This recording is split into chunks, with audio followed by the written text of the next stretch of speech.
Welcome to the Freud's Angels weekly reading, bringing the collective guidance and understanding for this week's energy. Remember, never give your power up to a reader or a reading. You always have the power of autonomy. Hey, angels, welcome to your weekly reading. We are reading from June 7th through June 13th.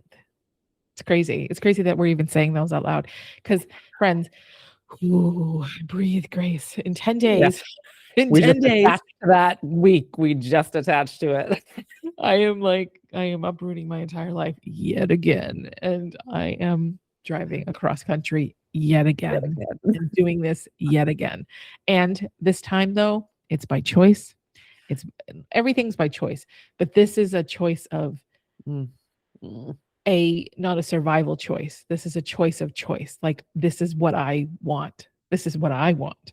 And it's being supported in so many ways. And so, yeah, it's my fool's journey point, really, to be honest with you. It is very much the fool's journey I am embarking, but it's a road I have traveled. So when I go through, if you think about the tarot and you go through the major arcana, it's all the things, the priest, the high priestess, the emperor, the empress, all of them that I'm going to meet along my way are people I've met before. But I am a different fool. I am a different person embarking on a different journey. It's like ground zero again, but in a different plane, right? I'm in a different plane. And so super excited about this. Yeah. And it's my birthday this week. So happy birthday to me. It's exciting. Yes. And I'm going to go see friends that I have not seen in 11 years. Yeah. And so this is exciting for me. I will be there by the time you hear this podcast, this reading. And I'm excited because there are some people that this is why I waited so long to leave, was because of this moment, because this vacation. And so I'm excited. So yeah, that's going to be great. And you're going to be in my old stomping grounds. Yes. Which is exciting. Yeah. Considering I was never there when you were there. I know. I'm totally just like, this is so weird because we tried to plan it and it just didn't happen. Life just was lifing. Which is fine. Honestly, I almost believe I'm meant to see you in Sedona. Yeah, you are. I actually had a reader tell me that months ago. Yeah. Actually told me that I should go to Sedona with my significant other, actually, is what she told me. And I was like, yeah, I'll let you know when I get one of those. And we will go to Sedona. Sounds good. What are the mermaids saying this week, friend? Well, when we were shuffling, I wasn't complaining, but I was making an observation that I have tons of cards in this deck that I've never seen except for the first time that I looked through the deck. Like when I got acquainted with the deck, I saw all the cards, and then from that point on, it's literally just been, they fall out, and whatever falls out, falls out. But I was talking about that, and I was saying, I get the same ones over and over again, and so I got one I haven't gotten before, and it is the friendship card. And immediately the words that I heard were my own best friend. And I was like, oh, hey now. And when I look at the picture, I'm like, ooh, these mermaids do look very much alike, actually. And that's what it feels like it is. This isn't today, at least, coming out to talk about your outward friendship. It is about your inward friendship with yourself. Are you your own best friend? Do you like yourself? Do you love yourself? Would you be your own best friend? And what I love about it is that I feel like a lot of people's, not everyone's, a lot of people's initial reactions are yes, but then, and this, me having the examples flying through my head of the people I've sat with in the counseling space, that my next question usually is, well, why?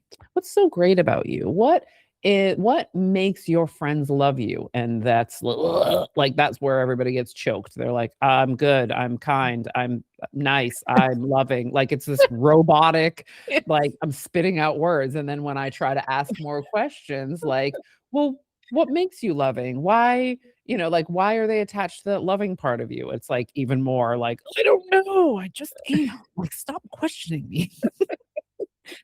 Because we do have sometimes a very surface level relationship with ourselves, but internally we're having a whole other Mm. relationship that is not best friendship.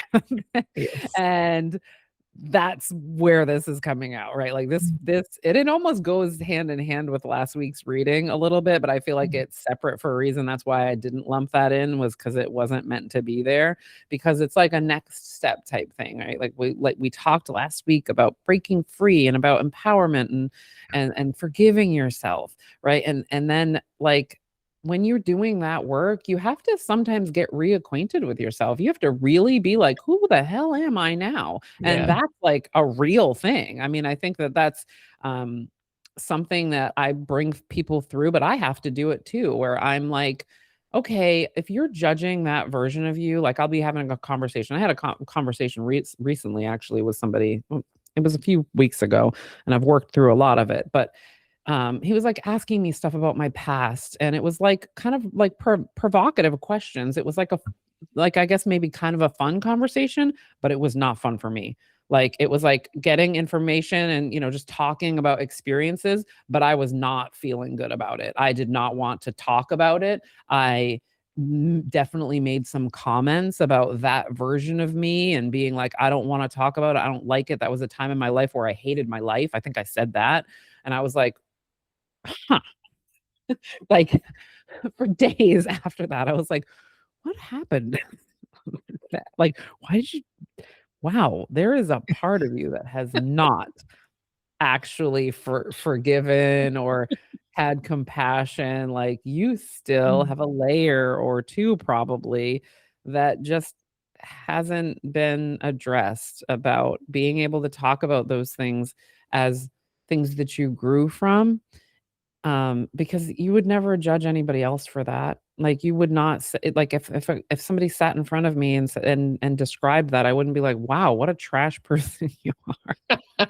But that's what my internal being seemed to be saying, like, "Whoa, we don't talk about her. She is like, we don't talk about her." Um, so yeah, like, this card is coming out to ask you about that, about yourself. Are you your own best friend? Do you treat yourself the way that you treat your friends? Or are you holding this double standard that can really hurt you and make your expansion either harder or sometimes temporarily impossible, because you're really not allowing the evolution of you to be complete in all of the areas.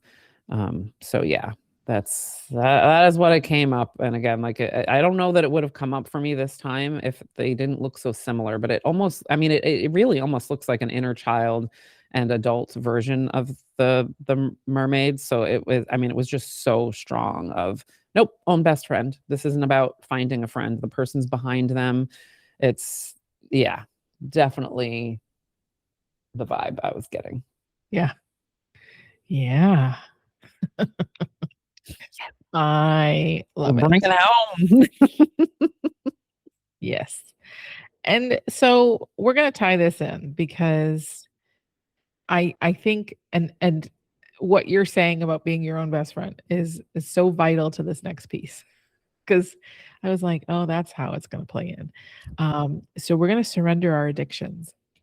Mm, mm, And so, whether I'll read it to you, whether you're addicted to substances, food, sex, people, or overworking, take action to begin to heal the addiction and replace it with healthier alternatives. I don't know that you need to replace it. See, part of addiction and the energetic, and it's there's many reasons, like, right, there's psychological, there's energetic, there's emotional, there's so many things that factor into addictions. There's biological. I mean, I know that my body loves good drugs. Like, I love them. Like, my body loves them a lot, and hates it when I have to come off them after surgery. But um, I'm like the opposite. I can't even take them. yeah. Well, that was Mm, me before. I don't know now because my body mm, chemistry has definitely shifted. But before, sure. you know, um, addiction energetically is a lot about escaping the self. It's escaping the self, it's escaping the thoughts, it's escaping the environment, whether physical, emotional, or internal or external. There's so much about addictions that has to do with the hatred or the rejection of self. And so I think part of the healing process is understanding like those internal conversations of that you're having that have those shame, that have the I can't believe you did that, or I can't believe that happened, or this these conversation. And I think it also plays into last week's numerology card of forgiveness, right? Mhm. It's the whole process. It's we want to break free, and so we're investigating what we're not free from, and we're seeing places where we need forgiveness. Well, now we're going into that deeper level of seeing how that feeling, that thing has caused disruption in our life. We see the addictions, we see the things that we rely on for comfort, for solace, like, and it's just another layer of the same thing. Like, I think the energies feed into each other. And this blue moon a week ago was about course correcting. It was about understanding what's not working for you. And we think about addictions, a lot of people immediately picture like a junkie on the street or some sort of person that has heavy drug addiction. And that is definitely true. But there are also people that are addicted to things in ways that they don't see that are addicting. Social media. Mhm. Can be addicting. Food obviously is addicting. That is one of my core addictions because it brings me comfort. And so, like, we'll all have something that helps us regulate, that we feel regulates us in some way.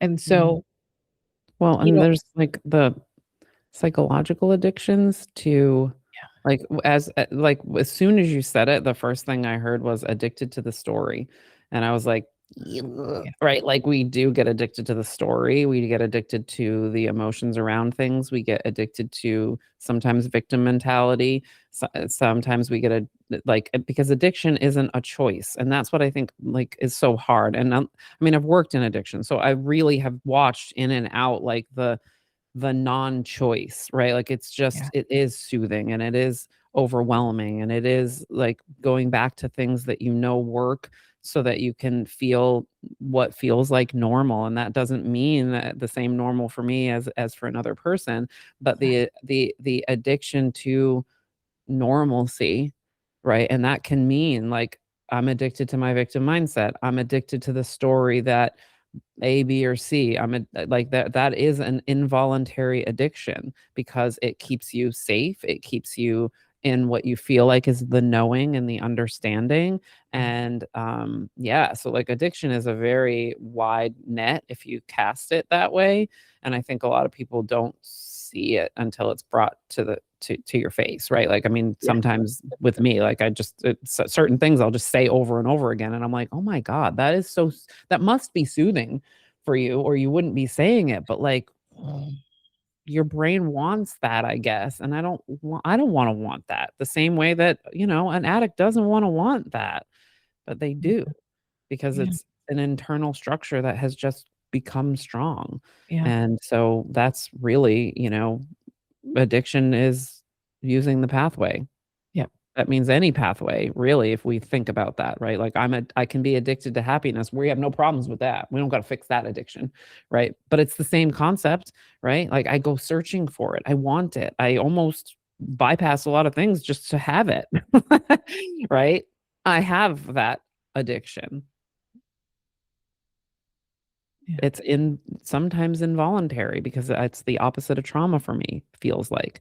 yeah, So yeah, I felt that, like, right away, where it was just like, right, like our addiction. And when we are addicted to a story, we are not going to be our best friend, right? If my pathway is super strong and it of the penance, like you were talking about that, then I'm addicted to penance. If I really want to think about it, I'm addicted to the idea that that's the only thing that feels right to me. That feels like the way. yeah, I'm not going to be able to be my own best friend if I can't treat myself in a different way, if I can't allow for there to be a different story. right. And it's hard because in order to be a different story, there has to be a level of awareness and understanding, and you know, and ultimately in the end, at the end game, compassion, right? Mhm. Because Mhm. there's judgment, which is sometimes what creates the addiction. And, and because that judgment, whatever it is, there's the other side of that is compassion. And that's hard because, like you said, when you have these mechanisms of safety that your nervous system feels is safe, you're just going to return to it until there's something that breaks the pattern that can help you through the times when you seek it, right? And help that. But and so our numerology card this week is the 16 card, is the rebirth card. And who's 16, Vanessa? Sean Avery, who I just claimed last week I'm over. Oh. Hilarious. He's Apparently, always a signal. 16 is always a signal. Yeah. Apparently that addiction hasn't stopped. No. Leave me alone. It has though, but I think it's coming back maybe to just be like, has it? And Yeah. it has. I was just like, real. oh my God, go away. Which is good. This is good. Yeah.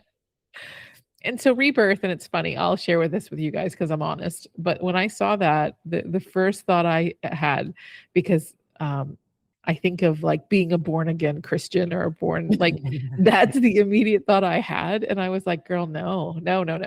But I think that is portrayed in the addiction world a lot, is to it's a big thing. But I think, and it's not that it's not part of it. Some people, that is what takes great solace, and that's how they get to recovery, or that's how they get to feeling better. But I also feel that that's only part of it, right? That's only that part of it. There's, it's important to some, but rebirth, I feel, it's not necessarily rebirthing, changing, or becoming a new person.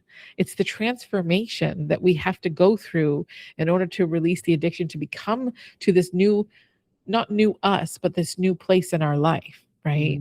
Because, if you think about it, when we're in this space and we come to a space we've never been, it's like being in the birth canal. The whole process of healing and working through our addictions is you're going through the birth canal again, because you're coming out to a place where you've never been. And so when we're thinking about rebirth, the part of it is there's so much process in it. And so when we're leading to be our best friend or our friend, you're in this liminal, that's the rebirth, is the liminal space between, right? The gestation. Yeah. Like my clients that are listening are like, oh God, here we go with the pregnancy. But I say that, right? Like, well, I'm like, okay, it's not going to be born yet. It's going to be born though. But like, there's a gestation period. You can't just say I'm pregnant today and tomorrow I want the baby to come out. You cannot. That's not how it works. You got to let it. And then it will come and it will feel fine. It'll be time. Yep. Yes. And so our numerology, I just said the numerology, Grace. Oh my God. We don't need any more 16. Yeah, right. Our money magic card this week is I release childhood beliefs of poverty with love and forgiveness. It's forgiveness. Oh my goodness.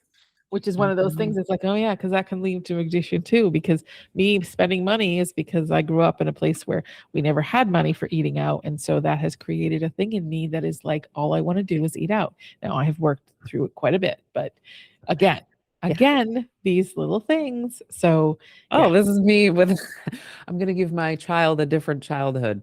I mean, I recently discovered that, where I was like, oh my God, that's a thing. I have been like living in the abundance part of it, which has been fine. I mean, there's no problem with it, but I because she asked for something and the money was a little bit tight, and I was like, I don't want to do that though. I didn't even want to tell her, because I was like, I don't want her to have a childhood where she thinks about money the way that I did. And I was like, oh God, that's why you like to be able to say yes. That's why you say yes to a lot of things. That's why you sometimes do that, where it's like, no, okay, yeah, let's just do that, because it feels abundant to do that, to give her a different childhood. It was a wild trip. It's funny that came up. Yes. Love it. Love this for us. Yeah. Oh my gosh. Yes. So, friends, I hope you have a lovely week. The astrology is, I have no idea. So I can barely figure out what today's astrology is. And so, but I encourage you to go find your favorite astrologist and see what they have to say. Yeah, happy birthday to me. Like, Yeah. it's probably one of the first years I've ever felt like celebrating myself, and it is so different. And so I'm gonna be at the beach. Well, actually, I'm coming home from the beach on my birthday, but that's okay Yeah. because I get to be with some friends. And Yeah. yeah, The rebirth moment. yes, a little rebirth like connection moment. Yeah, I'm excited. I'm excited. I am because I really feel that this June is that for me. June is the birth canal for me, and it's going to be amazing. And yeah, and so may it be amazing for all of you. Yes. But Okay. we love you, and we will see you next week. Okay. Love you. Thanks for listening. We hope we gave you something to support your journey. Check out our Facebook or Instagram page to connect with us. Have a great week.